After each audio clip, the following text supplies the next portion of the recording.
orang-orang yang saling mencintai.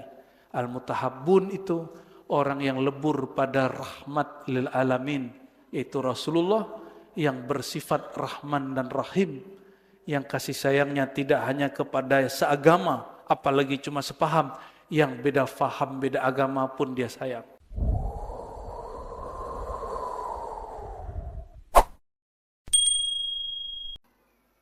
Fid dunya wal akhirah. Allahumma salli wa sallim wa barik alaih.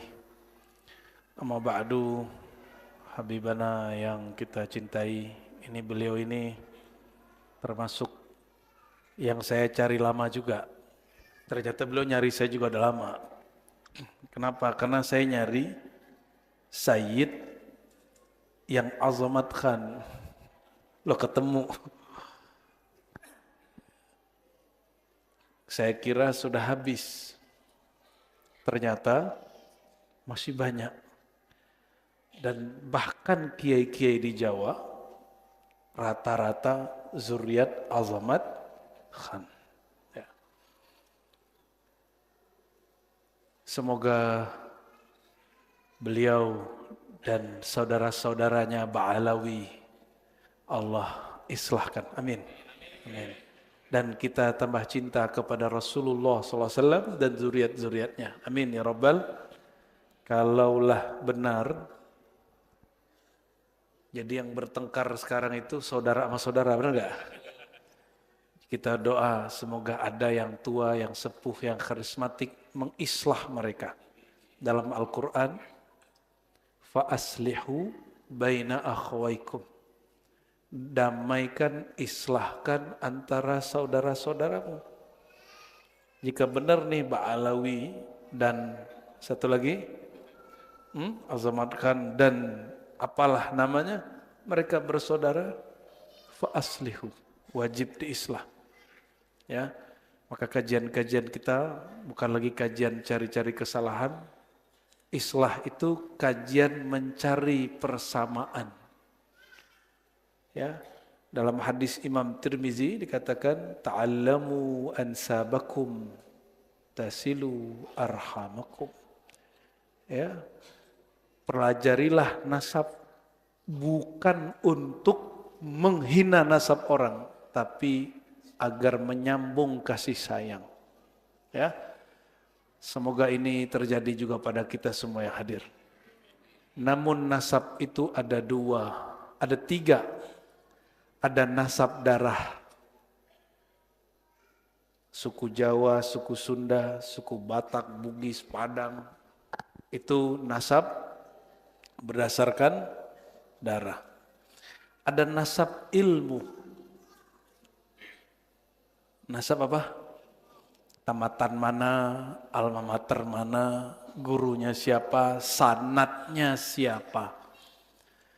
Yang lebih kuat di sanad ilmu, dia dapat sanad guru dan gurunya mengatakan aku ijazahkan engkau, atau gurunya mengatakan aku terima engkau jadi murid. Maka kalau ketemu guru-guru mulia, sampaikan kepada mereka, wahai ayahanda guru, terima kami jadi murid. Begitu kalau ketemu guru. Mohon ridhoi kami sebagai murid. Kalau ridho, kita salah pasti dimaafkan. Karena kita ini kadang nggak tahu adab. Ya, karena yang belajar adab orang berilmu, kita kan kurang ilmu.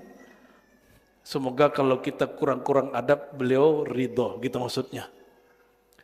Maka yang kita minta ke Allah, kita nggak berani minta surga langsung. Yang kita minta ridhoka wal jannah.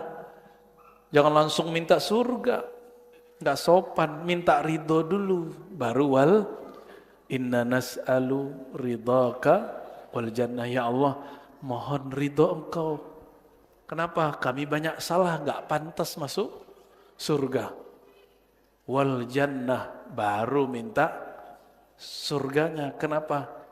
Kata Allah Ta'ala dalam hadis Qudsi, hadis yang sahih, ya jannah, wahai surga, denganmu biki arhamu ibadi.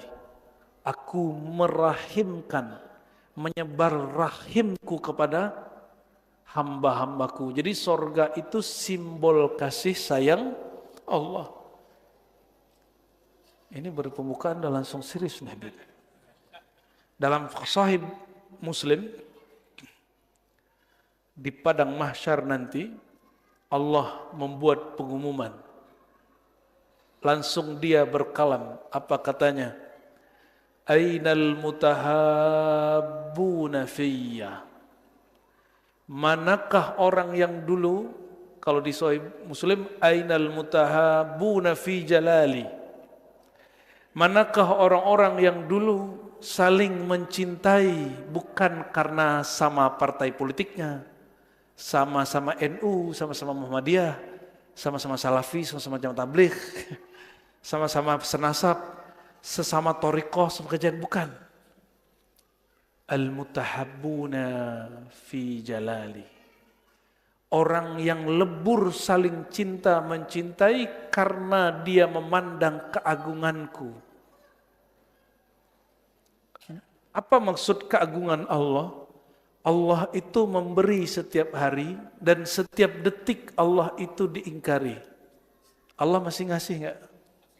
Itu al-mutahabbuna fiyya. Tiap hari mungkin kita disinggung, disakiti, mungkin barangkali. Tapi tiap hari kita tidak berhenti menebar kasih sayang. Itu mutahabbuna fiyya. Maka hubungan kita, apakah baru sebatas nasab darah? Kalau nasab ilmu, ada juga masalahnya. Kalau nggak satu alma mater, nggak satu sanad, nggak dihormati. Apalah itu bukan orang NU gitu ya. Apalah itu bukan Salafi. Apalah itu sanadnya nggak jelas. Apalah itu ngajinya nggak pernah keluar negeri. Emang ngaji kalau keluar negeri bener gitu? Dulu Syekh Ihsan Jampes di Jawa itu nggak pernah ngaji secara formal ke luar negeri. Tapi nulis kitab Sirajut Talibin itu lebih fasih dari orang Mekah Madinah. Ngomong bahasa Arabnya nggak lancar. Ngomong bahasa Arabnya diajak ngomong bahasa Arab tuh ua nggak jelas. Itu penjelasan dari murid-muridnya. Ada ulama kita udah jadi warga negara Saudi tapi keturunan Sumatera, namanya Syekh Muhammad Yasin Al-Fadani, ngambil sanad ke Syekh Ihsan Jampes. Itu Syekh Yasin ini, murid dia mulai dari ujung sampai Maroko, sampai ujung Amerika punya muridnya. Makanya ada namanya Syekh Amin Al-Harari, orang alim ahli hadis dari Sudan. Dia hijrah ke Mekah, dia dengar ada Syekh Yasin, ini sudah ulama, udah kiai hebat. Semua silsilah ilmunya dia lebur dalam satu nama, guruku Syekh Muhammad Yasin Al-Fadani. Yang lebih lucu lagi apa? Ada namanya Syekh Abdullah Al-Ghummari. Syekh Yasin ini kan rendah hati, kalau ngelihat ada orang berilmu minta ilmu, tolong ajarin saya, ijazahi saya. Satu kali musim haji, Syekh Yasin dan Said Abdullah ini kumpul dengan para ulama, masing-masing ulama bacakan sanad ilmunya. Sanad ilmu, jadi silsilah ilmunya.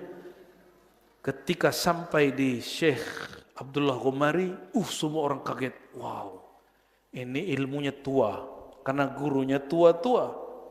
Sampai di Syekh Yasin, ternyata Syekh Yasin berguru kepada orang yang lebih tua lagi. Kata Said Abdullah, tolong angkat juga aku jadi murid. Padahal tadinya Syekh Yasin juga ngomong, angkat aku juga jadi murid.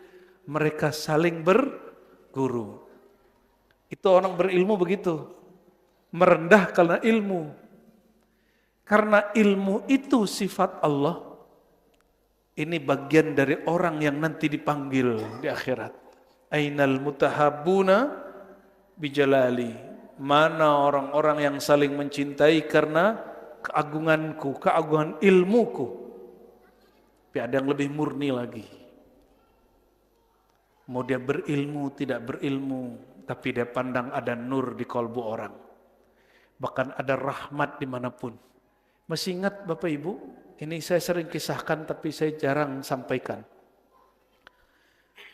Dalam hadis Sahih Bukhari, ada perempuan yang paling hina perbuatannya karena dia menjual kehormatannya. Kebayang pekerjaannya? Terus dia ngelihat ada guguk ANJING. Betul ya? Ketika dia sudah naik ke atas, dia lihat si guguk ini sudah lemes kehausan. Dulu saya kira hanya karena dia sayang, karena ada rasa simpati, empati dengan makhluk. Tapi belakangan kita dibukakan oleh Allah, ada rahasia lain di situ. Si perempuan yang selama ini menjual harga dirinya untuk makan sehari. Dia menganggap dirinya lebih hina daripada si anjing. Dia menganggap dirinya lebih hina daripada si anjing, gak pernah berzina. Dia kata, aku tiap hari berzina. Anjing gak pernah tamak, aku tiap hari tamak. Maka dia kemudian sayangnya bercampur dengan rasa hinanya, maka dia turun dikasih. Barulah saya faham maksud seorang imam di Uzbekistan, di kota Imam Bukhari, namanya Imam Bahauddin An-Naqshaban, Syah Naqshaban dari kota Bukhara. Jadi dulu di sana ada Imam Bukhari, pengarang Sahih Bukhari. Lalu 6 abad setelahnya muncul imam perumus zikir lembut, namanya Bahauddin Syah Naqshaban. Ajaran dia disebut Naqsyabandiyah, jadi thariqah. Apa kata dia? Ini diketawain nama saudara kita yang anti sama tasawuf. Kalau Habib kan demen sama tasawuf. Zikir-zikirnya tadi zikir-zikir sufi semua. Ya, selamat sesat. Ya, apa kata Imam Bahauddin? Jangankan ke makhluk bernama manusia, kepada anjing pun aku berguru. Ngeri gak tuh? Terus kenapa hari ini orang-orang cuma beda faham itu bisa benci-bencian? Itu yang berbeda faham, benci-bencian, gak akan dipanggil Allah nanti di hari kiamat. Gak akan dipanggil. Cuma beda faham masalah kunut gak kunut, hanya maulid gak maulid. Itu bukan bid'ah, itu khilafiyah. Karena semuanya punya dalil. Dan dalilnya sahih, cuma kita gak sepakat. Kalau perbedaannya sudah perbedaan keyakinan, baru. Jadi kalau babnya sudah bab akidah atau sudah menyalahi dalil-dalil yang mutawatir, bukan bab-bab ijtihad, itu baru kita pasang badan. Kita tanya tabayun sama orangnya, maksud kamu apa? Begitu ahlu sunnah. Maka Nabi mengatakan dalam hadis Abu Daud, nih perhatikan, umatku akan terpecah jadi 73 golongan, kulluha finnar illal jamaah. Hadis Abu Daud. Semuanya masuk neraka. Nabi enggak sebut kelompok 1, 2, 3. Nabi menyebut al-jamaah. Ini jangan salah paham, ini bukan jamaah yasinan, bukan jamaah NU, jamaah Muhammadiyah, jamaah Salafi, jamaah Tabligh, bukan. Al-jamaah yakni jamaatul muslimin, pakai alif lam lil istighraq. Ya, al-jamaah di situ siapa? Orang yang hatinya berkumpul karena cinta kepada Allah, itu al-jamaah. Maka di hadis Imam Muslim tadi, apa kata Allah Ta'ala? Ainal mutahabbuna fiyya fi jalali. Mana orang-orang yang saling mencintai karena keagunganku, kemurahanku.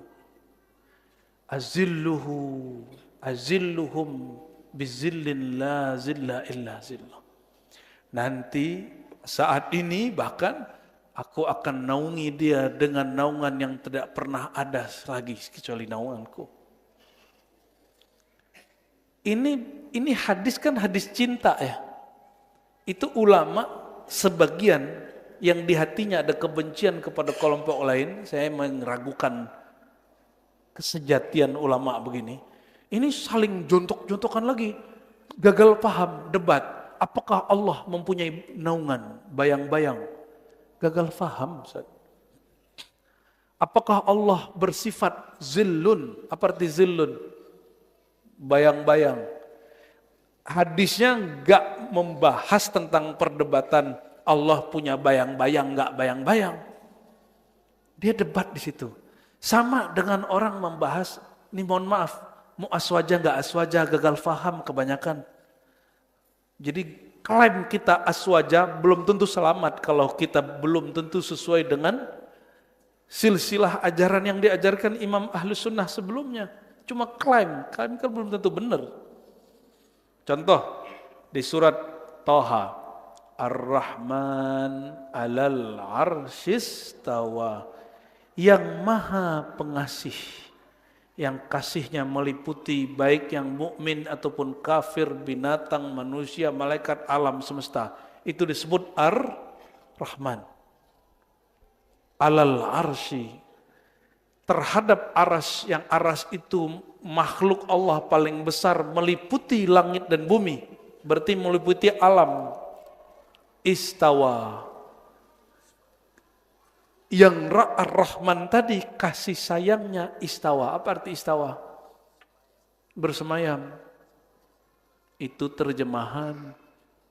Di situ orang bertengkar hari ini. Oh, bersemayam berarti menempati dong.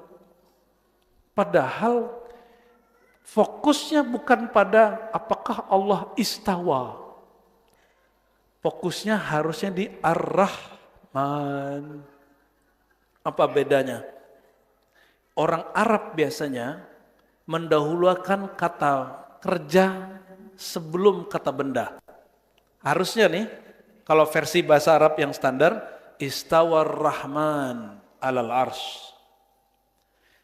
Allah yang maha rahman, bukan begitu. Istawa, bersemayam dia yang maha rahman di atas aras. Bolehlah kita fokus debat apa itu istawa. Tapi saat ini ayat itu masih berlaku nggak? Yang bilang nggak berlaku kafir ente. Allah mendahulukan namanya sebelum perbuatan bernama istawa. Nama Ar-Rahmannya mestinya fokus di Ar-Rahman. Apa makna Ar-Rahman? Jangankan engkau yang syahadatnya sama tapi beda paham. Yang tidak bersyahadat pun dapat rahmannya Allah.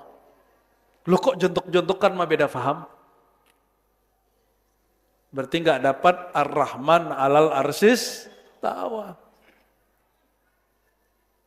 Gimana Bu? Pak, masih benci nggak sama Salafi? Masih benci nggak sama kelompok apa? Khuruj. Aneh pernah khuruj loh, aneh pernah Salafi loh. Benci mana berarti? Masih hina nggak kelompok sufi tarekat? Jangan, nggak begitu kita. Kita nggak begitu Pak. Saya mau tanya, siapa yang sholat subuhnya diangkat Allah, diterima Allah pagi ini?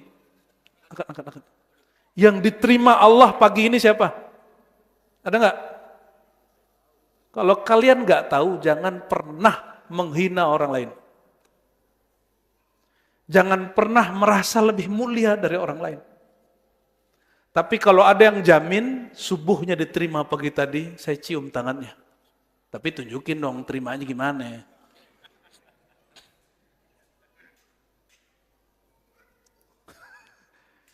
Agak kencang dikit ya. Harus begitu hari ini. Orang itu ketika beragama, dia baru beragama secara fisik, simbol. Belum beragama secara kolbu. Kolbunya belum disyahadatin. Harusnya dia ngomong, wahai diriku, wahai kolbuku, bersyahadatlah engkau. Tiada yang berhak disembah kecuali, jadi itulah mana aku bersyahadat. Kolbu kita harus kita sertakan. Kalau sudah bersyahadat, leburlah keakuan kita pada keakuan Allah. Kalau sudah lebur, harusnya bencinya hilang. Tapi baru aja hijrah nih ya. Baru hijrah nih, baru tobat. mulai melirik orang beda faham. Berarti kolbunya belum masuk syahadat, masih pada ego, nafs. Orang ini beragamanya belum dengan kolbunya, tapi masih dengan egonya. Karena sebelum hijrah karakternya ego, orang ego ini kan merasa lebih hebat, tersinggungan, cari kesalahan orang, gosipin orang, musuhin orang. Itu ego. Bahasa Arabnya nafsiyah. Apa bahasa Arabnya? Nafsiyah. Ini yang mesti diobati duluan. Ini yang mesti diagamakan duluan. Yang mesti dihijrahkan duluan. Makanya di Quran, qad aflaha man zakkaha. Fala tuzakku anfusakum. Loh, bedanya apa? Beruntung orang yang telah berusaha membersihkan dirinya, jiwanya. Tapi Allah berkata, jangan sok suci. Yang boleh itu berusaha mensucikan jiwa. Jadi kalau kita hijrah, kita tobat nih. Sifat pertama yang harus dihancurkan sifat syaitaniyah. Apa sifat syaitan? Aba wastakbara. Enggan, belagu, wastakbara, sombong. Sombong itu merasa paling benar. Ini mesti dihancurin dulu. Itu baru namanya hijrah rohaninya. Orang kalau begitu, nih contoh nih. Kalau sudah hijrah rohaninya, dia tidak menyalahkan orang lain atas dosa-dosanya. Kata Imam Syamsuddin Abu Bakar Ar-Razi. Ar-Razi juga nih, Habib. Apa nih Bib? Aneh di atas duduk Bib. Baru ingat minta maafnya. Dalam kitab beliau, ya, Hadaikul Haqa'iq, taman-taman kebun-kebun ma'rifat, hakikat.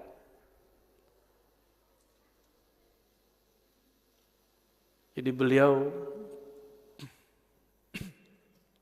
jadi gak nyambung deh. Ntar dulu hidungnya. Kita bahas apa tadi? Kalau Habib aneh jadi lupa. Bukan Fakhruddin, Syamsuddin Abu Bakar Ar-Razi. Beliau ini mengatakan apa? Jika engkau melihat dirimu berdosa, kembali kepada dosa, asbab engkau punya kawan, berarti engkau sedang menuduh dosa-dosamu disebabkan kawan-kawanmu. Engkau sedang menuduh bahwa kesalahanmu bersumber dari mereka. Maka hijrahmu hijrah syaitan. Uzlahmu uzlah syaitan. Kholwatmu kholwat syaitaniah. Dan mohon maaf, saya sering dengar, mohon maaf ya, artis hijrah hari ini ngomong begitu. Ditanya nih sama temannya, lu kenapa gak balik ke musik? Lu kenapa gak temenan lagi sama yang lama? Dia bilang apa? Gua kalau balik sono ntar gua maksiat lagi. Itu sifat syaitan. Dia hijrah baru penampilannya, baru bajunya, baru kopiahnya, baru jenggotnya, baru celana jingkrangnya, tapi belum hijrah rohaninya. Kalau hijrah rohani, tidak pernah menyalahkan orang lain atas dosa sendiri. Ane mau tanya nih, ini pertanyaan sering kita kasih. Kalau syaitan masuk ke Masjidil Haram, jadi soleh nggak? Gimana? Jadi soleh nggak Pak? Hah? Syaitan? Bener? Syaitan masuk Masjidil Haram jadi soleh? Gimana? Gimana Bun? Gimana Kak? Gimana Pak? Syaitan masuk ke Masjidil Haram, kira-kira dia sholat nggak? Atau tawaf nggak? Jadi soleh nggak dia? Enggak. Padahal itu orang soleh semua loh di situ. Kenapa dia nggak bisa soleh? Karena dia emang setan. Ya setan aja. Paham? Dia akan selama-lamanya setan. Selama-lamanya jahat. Selama-lamanya menentang Allah. Walaupun dia berada di tempat paling suci. Kira-kira kalau ada wali Allah masuk ke tempat rumah ibadah non-muslim yang di situ banyak berhala, jadi musyrik nggak? Gimana?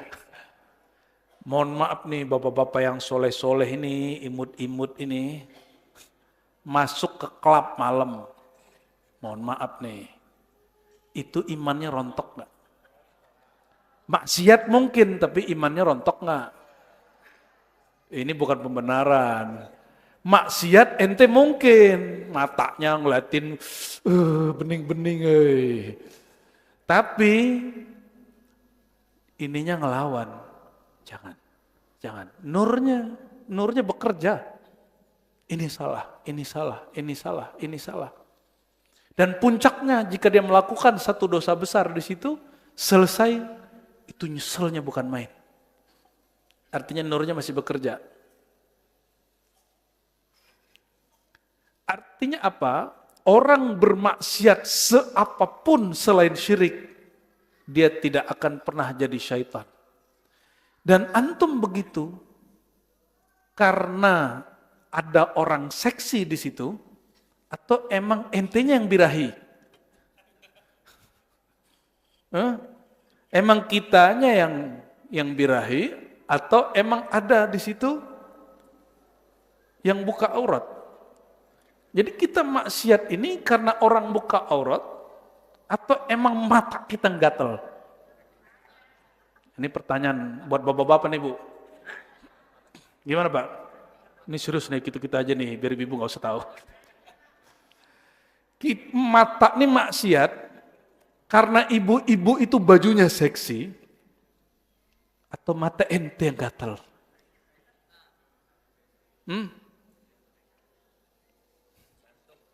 Tergantung, masih nyalahin orang nih. Gimana? Ya, emang dasar mata ente yang nakal. Coba kalau hari puasa nih, jalan, pas lihat nggak berani lihat, aku lagi puasa, ya kan? Kecuali puasanya puasa anak bocil, ya puasanya cuma menahan haus dan lapar, keliran matanya gatel digaruk. Allahumma sholli ala Muhammad. Jadi kalau kita mata ini, mau ada orang bercadar kek, mau ada orang seksi kek. Ini banyak loh laki-laki senang sama cewek bercadar, bagi dia itu lebih seksi. Berarti yang masalah mana? Mata ini yang gatel. Bukan masalah perempuan seksi atau tidak seksi. Jadi harusnya penegakan hukum syariat itu dimulai dari kesadaran orang bersyariat, bukan menghukumi orang bersalah. Harusnya.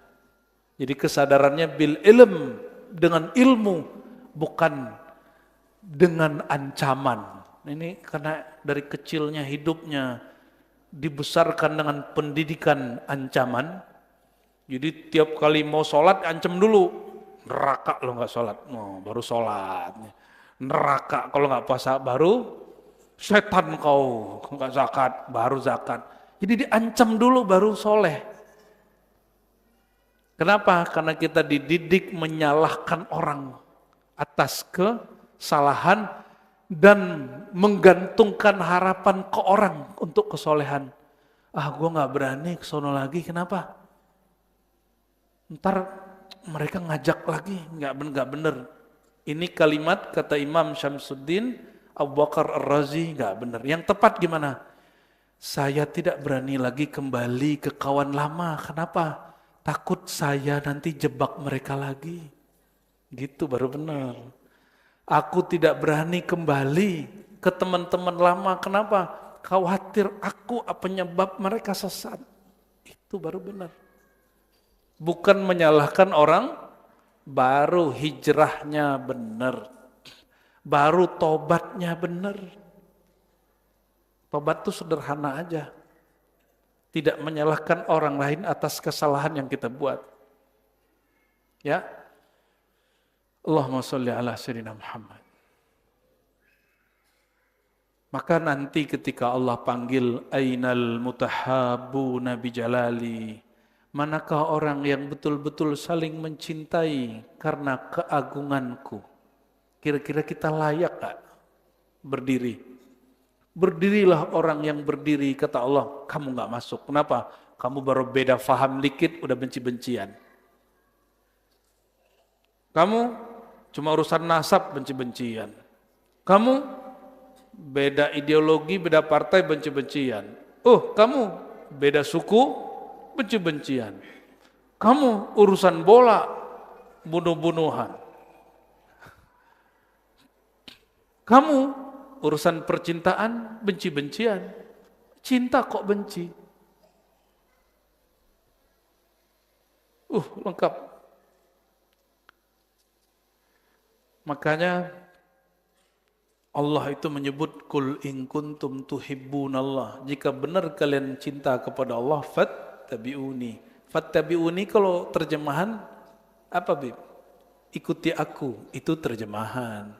Tapi kalau dalam ilmu cinta, leburlah kepadaku. Fattabi'uni apa? Leburlah engkau di dalam aku. Leburlah engkau dalam cintaku, leburlah engkau dalam ajaranku, leburlah engkau dalam kasih sayangku. Nabi itu disebut Allah rahmatan lil, maka orang-orang yang betul lebur dalam Nabi Muhammad, dalam ilmu Nabi Muhammad, dalam syariat Nabi Muhammad SAW, dia pasti menjadi agen kasih sayang. Maka perbedaan faham bukan membuat dia benci-bencian. Jadi kabar baik saya dengar udah mulai maulid sini ya. Semoga tambah sayang kepada orang yang beda faham. Tambah sayang kepada orang yang belum maulid.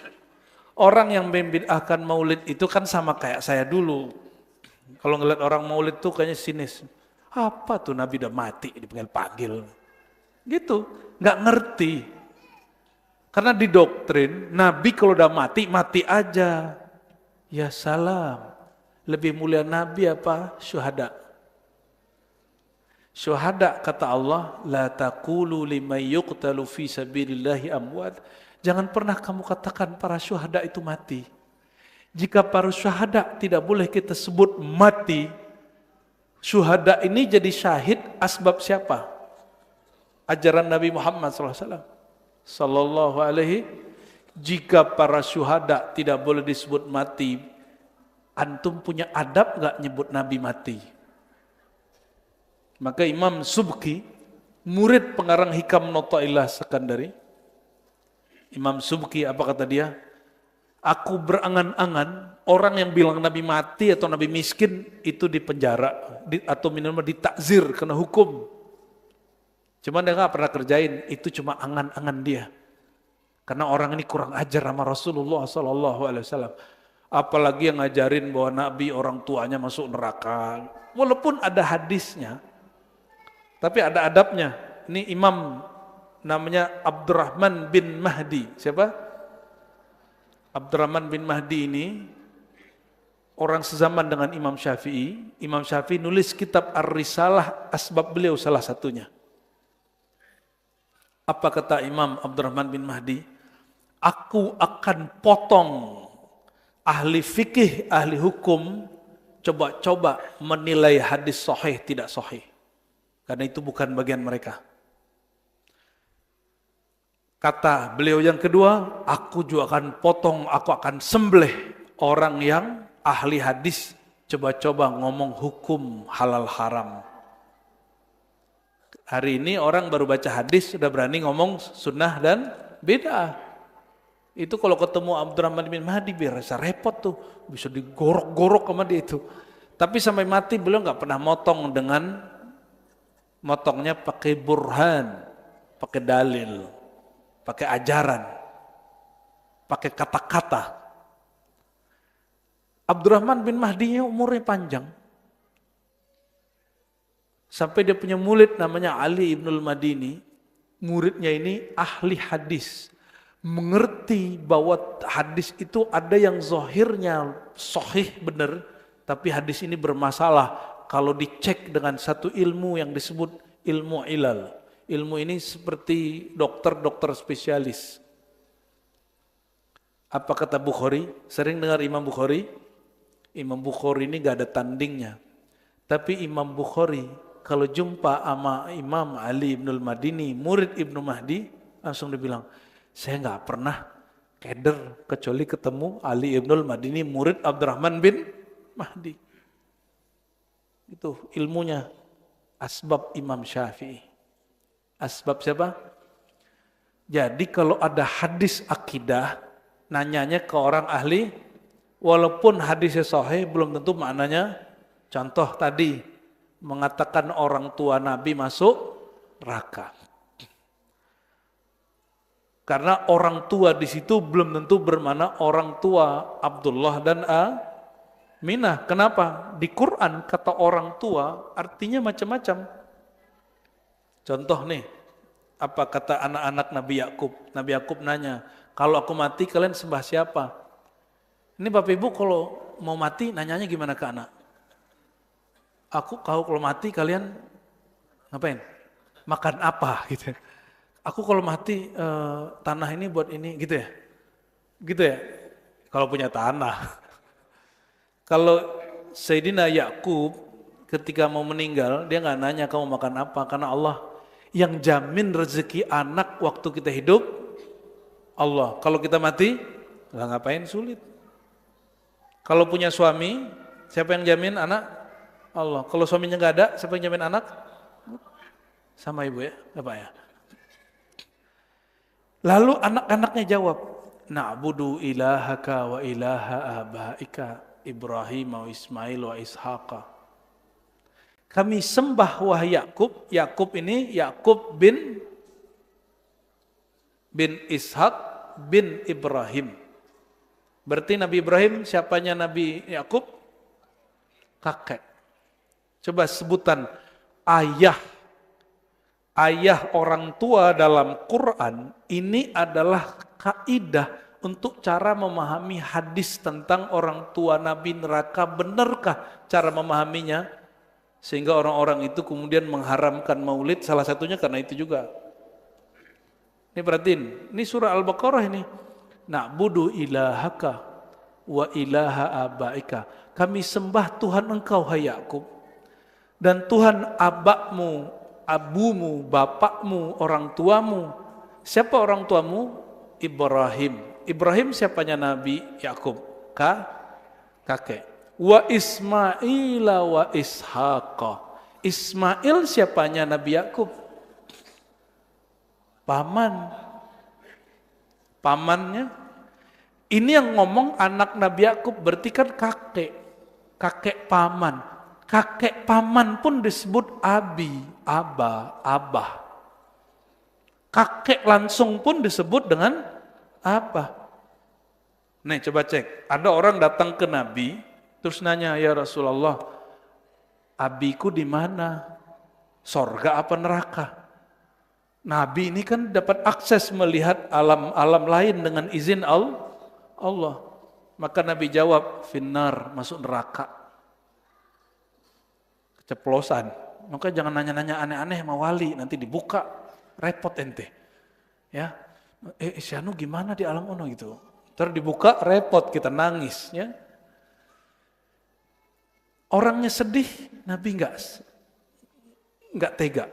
Maka Nabi panggil, wahai saudaraku, sahabatku, inna abi wa abaka finnar. Abiku dan abimu Nah, coba lihat. Pamannya Nabi Muhammad yang kafir siapa? Yang menentang ajaran beliau? Abu Jahal berjarak dikit. Abu siapa? Abu Thalib tidak pernah menentang Nabi. Abu Thalib cuma di riwayat yang ada di Sahih Bukhari itu ada pengaruh daripada siasah Bani Umayyah. Itu sudah disepakati oleh sebagian ahli hadis yang mengerti ilal namanya. Ya, masa orang yang memperjuangkan Nabi dari kecil dan dia dikasih tahu oleh Bukhairah, ini anak penghulu para Nabi dan Rasul. Maka Abu Thalib bilang, hei Muhammad kamu pulang.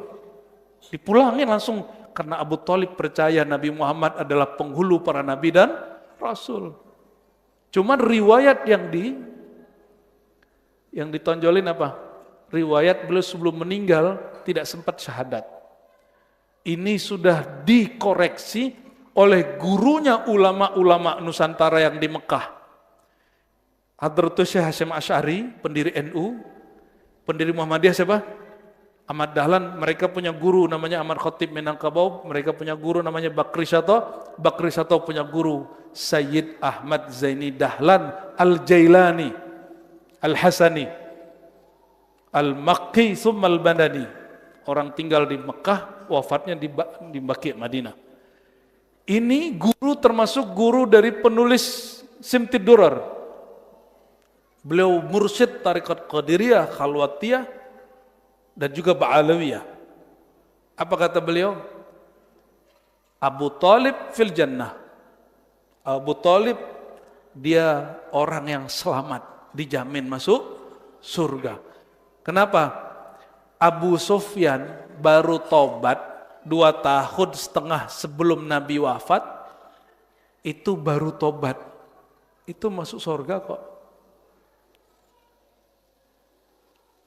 Abu Sufyan ini asbab di riwayat itu yang mengkabarkan bahwa salah satunya ya, Abu Thalib tidak sempat bersyahadat. Tapi riwayat ini nanti kita bahas di kajian-kajian yang lebih berat. Ya. Tapi kalau kembali yang tadi, ayah di situ siapa maksudnya? Ayah di situ paman, kakek yang musyrik dan menentang kebenaran.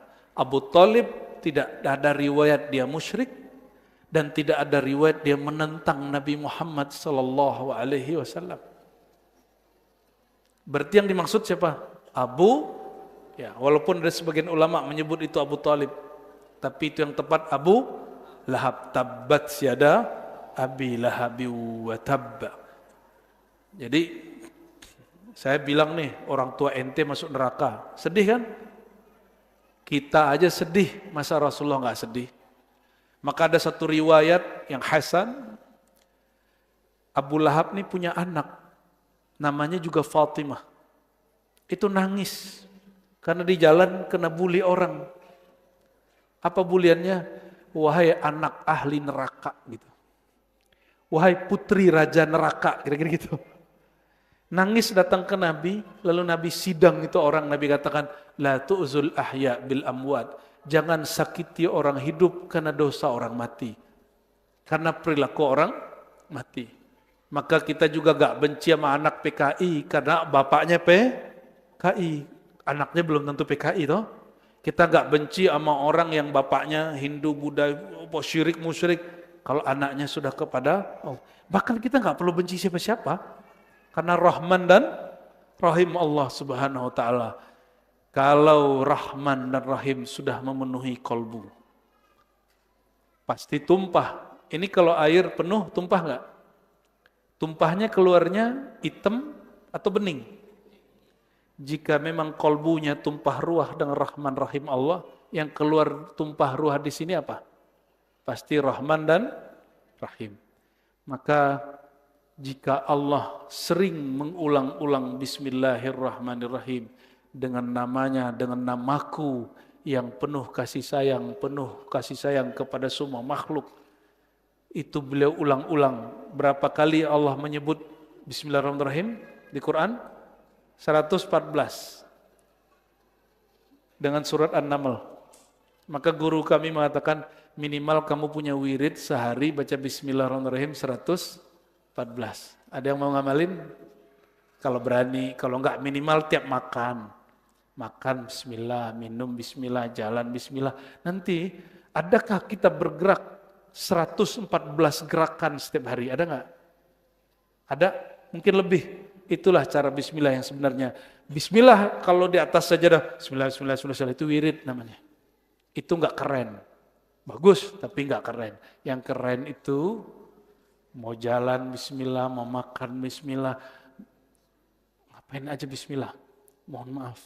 Bahkan bercinta pun Hal-hal yang paling vulgar menurut orang, yang kata orang yang nggak ngerti, itu birahi binatang, ternyata mesti pakai bis supaya nggak disertai syaitan. Ya, ini bapak-bapak pakai bismillah nggak? Bismillah kok bisyahwah? Bismillah atau bisyahwah? Berarti syahwatnya syahwat syaitan. Ya. Ini kalau baca bismillah, tiba-tiba birahinya hilang sama pasangan, berarti birahinya birahi binatang. Baca bismillah, tambah menggebu-gebu kepada kekasih, berarti itu nurnya yang berkasih sayang. Nah, ini ilmu orang lama nih. Ilmu orang lama, mesti kita hidupkan lagi zaman sekarang, biar generasi kita ke depan generasi nuraniyah, rabbaniyah. Amin ya rabbal. Barangkali itu Bapak Ibu, jadi kajian kita intinya pada al-mutahabbun, orang-orang yang saling mencintai. Al-mutahabbun itu orang yang lebur pada rahmat lil alamin, yaitu Rasulullah yang bersifat rahman dan rahim, yang kasih sayangnya tidak hanya kepada seagama, apalagi cuma sepaham, yang beda faham, beda agama pun dia sayang. Siap begitu enggak? Dan ciri-ciri orang yang sayangnya berlebih, dia disakiti, dia tidak balas menyakiti. Itulah Nabi ketika dilempar dengan kotoran, dia tidak melempar dengan laknat. Dilaknat oleh Yahudi, beliau tidak balas melaknat. Kenapa? Kolbunya udah enggak ada tempat untuk membenci dan melaknat. Semoga kita umat Nabi Muhammad SAW diizinkan Allah punya kolbu mirip-mirip begitulah. Amin rabbal. Ya muqallibal qulub, ya muqallibal qulub, tsabbit qulubana ala dinika wa ta'atik. Ya muqallibal qulub, ya muqallibal qulub, ya man qulubana baina isba'in min isba'i. Ya Allah, yang kalbu kami dalam genggaman-Mu. Mohon ya Allah, genggam kalbu kami dengan Rahman Rahim-Mu. Sehingga kalbu kami penuh dengan Rahman Rahim-Mu. Sehingga kalbu kami memancarkan Rahman Rahim-Mu. Sehingga pikiran kami, lisan kami menerjemahkan dan mengatakan Rahman Rahim-Mu. Sehingga ya Allah, kami menirukan Nabi sedikit demi sedikit. Beliau disakiti tetap menyayangi, apalagi ketika disayangi belum membalas dengan kasih sayang lebih besar. Ya Allah yang maha pengasih penyayang, yang kasih sayangnya meliputi alam semesta, meliputi semua hati manusia. Jika ada di kolbu kami kekerasan hati, jika ada di kolbu kami kebencian, mohon detik ini, siang ini, Engkau hapus kebencian itu, gantilah dengan kasih sayang. Ya Allah, di dalam pikiran kami, jiwa kami, kolbu kami masih ada wajah-wajah yang kami benci dan kami hina. Mohon ya Allah, gantilah persepsi kami untuk memuliakan dan mencintai mereka semua. Allahumma ya muqallibal qulub, ya Allah, kami tidak sanggup mengubah diri kami. Kami tidak sanggup mengubah jiwa kami. Kami tidak sanggup memendekkan angan-angan kami. Hanya Engkau yang menguasai diri kami. Fawalladzi biyadihi anfusuna. Dengan zat yang di tangannya jiwa kami. Ya Allah, mohon bilutfikal khafi. Bilutfikal khafi ultuf bina walil hadirin wal hadirat wal mustami'in wal mustami'at. Ya Allah yang maha lembut, dengan kelembutan-Mu ya Allah, genggamlah kami, pandanglah kami, dan semua yang hadir pada siang ini, semua yang mendengarkan kajian ini siang ini, sampaikan ya Allah rasa lembut-Mu kepada mereka. Ya Allah, ya Allah, ya Nur, ya Nur, ya Nur, nawwir qulubana binuri rahmaniyatik wa binuri rahmatik wa binuri ilmik. Oh ya Allah, terakhir kami memohon, terangi kolbu kami dengan cahaya Rahman Rahim-Mu, cahaya ilmu-Mu, cahaya silaturahim-Mu. Amin ya rabbal alamin. Rabbana atina fid dunya hasanah wa fil akhirati hasanah wa qina adzabannar. Wa sallallahu ala sayyidil wujud walhamdulillahi rabbil alamin. Assalamualaikum warahmatullahi wabarakatuh.